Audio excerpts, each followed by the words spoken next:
मटकभट्ट जातक वह बकरा जो हंसा और रोया।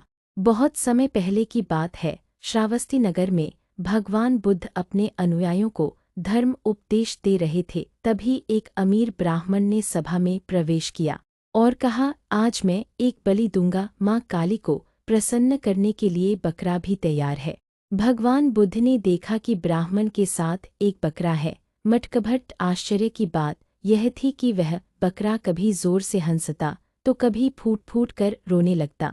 यह देखकर सभी चकित रह गए। बुद्ध मुस्कुराए और बोले, ब्राह्मण, इस बकरे की हालत देखो, यह कुछ कहना चाहता है।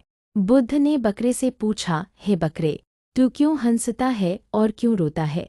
बकरा बोला, हे तथागत, मैं इसलिए हंसा क्योंकि आज मेरी मुक्ति का दिन है। 100 जन्मों से मैं बकरे के रूप में जन्म ले रहा हूँ। एक ही कारण से किसी पिछले जन्म में मैंने एक ब्राह्मण बनकर बकरे की बलि दी थी। आज वही चक्र पूरा होगा और मैं पुनर्जन्म के इस चक्र से मुक्त हो जाऊंगा। परंतु बकरे की आंखों से आंसू बहने लगे। मैं इसलिए रोता हूँ क्योंकि इस ब्राह्मण को भी वही कर्मफल भोगना पड़ेगा। आज जो वह मुझे मार रहा है, कल उसे भी उसी पीड़ा से गुजरना होगा।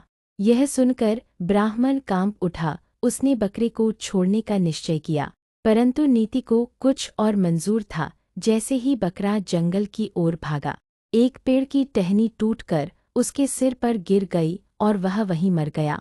बुद्ध बोले, कर्म का फल कोई नहीं टाल सकता, पर सजगता से जीवन जिया जाए तो भविष्य सुधर सकता है। सभा में उपस्थित सभी लोगों ने इस शिक्षा को आत्मसात किया। ब्राह्मण ने बलि प्रथा का त्याग कर दिया और बुद्ध के शिष्य बन गए।